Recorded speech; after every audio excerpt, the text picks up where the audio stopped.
Thieves will try different ways of stealing from you. You guys have to be careful.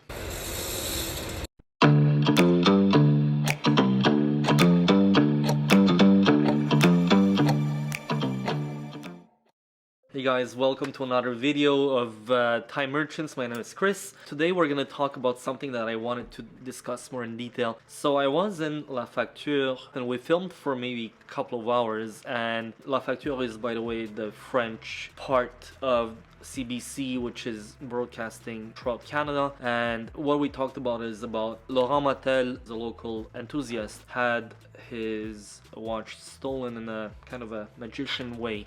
That's one of the tricks that people would use to actually appropriate watches from you, and that's what I wanted to pass the message on with the fact that they filmed here in the store, is that thieves will try different ways of stealing from you. It might be a magic trick, like in this case. It might be a fake transfer. It might be someone even meeting you and at the limit even attacking you, which I've heard and I've seen in the past, which is a bit on the more aggressive way, or more almost physical attempts to try and trick you or to steal from you. So why I was doing all of this is because the whole industry is blowing up, growing bigger and bigger in terms of numbers of people that are collecting watches and that are more interested, because obviously the market has been very, very publicized in the past, let's say 3 years, 4 years.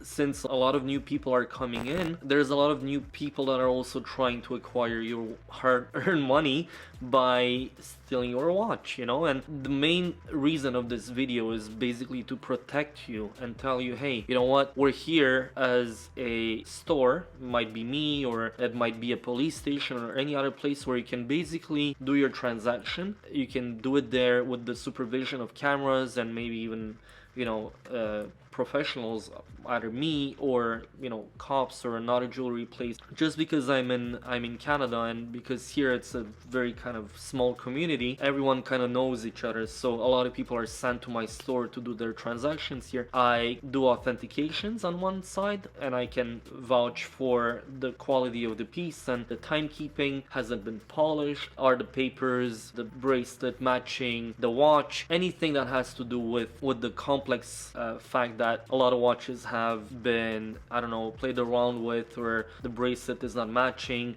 the dial is maybe 20 years newer than what it's supposed to be in the watch. Let's say you have a watch from the 80s and it's a Luminova dial that looms really brightly, which, for example, Rolex, the difference is gonna be of about 20 years in that case. And you can basically protect yourself by dealing with someone like me, or dealing with someone that you know really close to you, or simply read online or contact your local jeweler, give them a call, tell them, hey, look, I might want to do a deal in your area, can you help me, or can you let me go in and do the deal in your store, you know? So that's one thing. If you want to be nice, give them a little gift, maybe give them a little tip, you know, for them helping you out. It's worth all the money in the world, more than you trying to save 20 bucks, 50 bucks, whatever you might want to try and save. It's not worth it. The last thing that I would say, if you have any doubts about the person you're dealing with, ask them regular questions about who they are, what they're doing, if they're really evasive about it, if there are gonna be any discrepancies in their stories. Don't be shy to run away. You're gonna have another buyer down the road, and if you don't feel comfortable in any way, you can even call them out and tell them, hey, I'm not feeling comfortable doing the deal. If you're even calling them out, telling them, hey, like, I kind of know what you're trying to do here, I'm just gonna be on my way. Most people that are gonna try to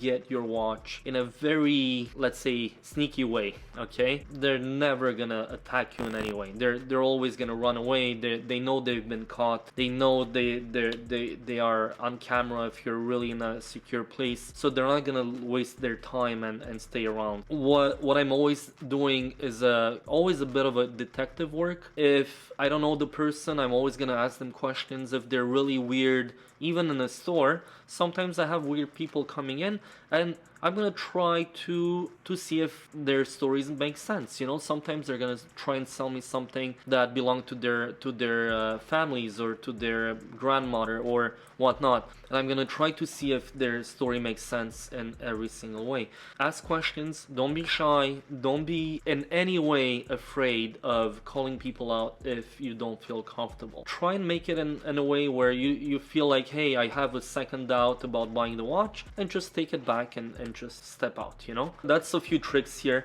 Again, there might be other ones. If you did have any kind of bad experience as well, please share it with us. We're gonna try to comment about that in the next video, and we're gonna try to protect you even furthermore. Yeah, I'll have more tricks down the road. That's just a few things that I've used over the past 2-3 years, 4 years since I have the store. I've had the store for about 5 years. I wasn't really open to the public for about 2 years with COVID, so I'm trying to use those techniques myself because I'm meeting a lot of people every day. So you're always trying to protect yourself, your business, and the inventory that you're acquiring or you're trying to sell. Please comment and subscribe for more. Have a good week, guys.